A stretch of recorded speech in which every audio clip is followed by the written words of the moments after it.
आज का जो ये कारवां, यहाँ जो भीड़ लगी हुई है, इससे स्पष्ट जाहिर हो रहा है, साफ हो रहा है कि माता, बुजुर्गों, युवा साथियों का जो हुजूम उमड़ पड़ा है, इसे साफ लग रहा है कि मनीष जी के प्रति विशेष लगाव और आने वाले चुनाव में जिताने की इच्छा शक्ति जाहिर हो रही है। मैं 25 साल से राजनीति में रुचि रख रहा हूं, समझता आया हूं। मैंने ये महसूस किया 25 साल में कि यहाँ छापरा में लोकतंत्र नाम की कोई चीज नहीं थी। पहले 10-15 साल पहले तो लोग धरने प्रदर्शन करना भी नहीं जानते थे। चाहे वो कमला जी जीत के जा रही हो तो राव साहब नहीं करते थे, राव साहब जीत के जा रहे थे तो कमला जी के लोग नहीं करते थे। क्यों? वो जानते थे कि अगर यहाँ लोकतंत्र पनप गया तो गांव-गांव में, ढाणी-ढाणी में, हर परिवार में लोग जागरूक हो जाएंगे। अभी थोड़े दिन पहले की बात है, हमारे एक मनोहरपुर में हंसराज रेगर की गोली कांड में हत्या हो गई। हत्यारों ने सीने में गोली निकाल दी और उस हंसराज ने, जिसके गोली लगी, उसने सीने में गोली खाने के बाद भी उस हत्यारों को पकड़े रखा, छोड़ा नहीं। इतने बहादुर व्यक्ति के लिए हमारे ये विधायक जो नकारा निकम्मा विधायक, वहां हम 3 दिन तक लाश लेके पड़े रहे, लेकिन नकारा और निकम्मा विधायक वहां 50 मीटर दूरी पे बैठा रहा, लेकिन वहां आया नहीं।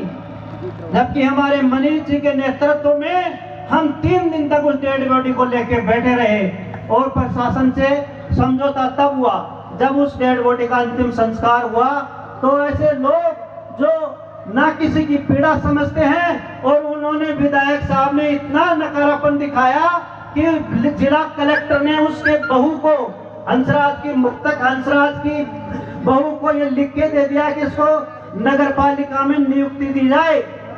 और समझौते में भी ये तय था, लेकिन विधायक ने साफ मना कर दिया ईओ को कि इसको नहीं लगाना है, क्योंकि ऐसे नकारा और निकम्मे लोग जब जीत के जाएंगे तो हमारे साथ अत्याचार, अन्याय होता रहेगा और हमें धरने प्रदर्शन करते रहना पड़ेगा। तो ऐसे हमारी पीड़ा को आप लोगों को हमें समझना होगा। हमने 10 दिन तक लगातार अवैध शराब के खिलाफ धरने प्रदर्शन किए, जिसमें मनीष जी बार-बार रोज जाके 1 घंटा बैठ के आते थे। और वो अवैध तरीके से शराब बेचने वाले लोग, बिना ठेके के, बिना लाइसेंस के दारू बेचने वाले लोग, क्योंकि वो प्रशासन के माध्यम से, थानों के माध्यम से विधायक को भी बंदी देते हैं, इसलिए वो आज भी बिकती है। क्यों? क्योंकि विधायक के तो सपास बंदी जाती है, इसलिए उसको क्या मतलब है बंद कराने से। तो ऐसे जनप्रतिनिधि हमेशा ही निकल के जाते हैं, वही हमारी हमारी पीड़ा को समझ सकते हैं। तो साथियों, बुजुर्गों, ऐसे आने वाले समय में ऐसे लोगों की पहचान करना जरूरी है जो गलत काम करने वालों का साथ देते हैं और गरीब जनता के खिलाफ खड़े होते हैं। नहीं, उनके बाप के कोई जेब से थोड़ी जाता है। अगर किसी पीड़ित को न्याय मिल जाता है, किसी को तुरंत न्याय मिल जाता है, तुरंत न्याय मिल जाता है, किसी को योजना का तुरंत लाभ मिल जाता है, सरकार की जेब से जाता है, न कि उनके घर के जेब से जाता है। तो ऐसे लोगों को हमें बेनकाब करना है, गांव ढाणी दौड़ के और समझाना है। साथियों, हम मनीष जी यादव के नेतृत्व में गांव ढाणी और शासन प्रशासन के खिलाफ धरने प्रदर्शन और ये आंदोलन कर रहे हैं सालों से, तभी जनता में जागरूकता पैदा हो रही है। तो माताओं से, बहनों से मुझे पुनः निवेदन है कि इनको अब की बार 1 लाख वोटों से ऊपर जिता के भेजना है। 1 लाख का आंकड़ा पार करना पड़ेगा। जब इनके अपने हौसले बुलंद होंगे और उनके हौसले पस्त होंगे, वो यहाँ से मैदान छोड़ के भाग जाएंगे, वो दोबारा कभी नहीं आएंगे। वो इसके साथ में जय हिंद, जय भारत।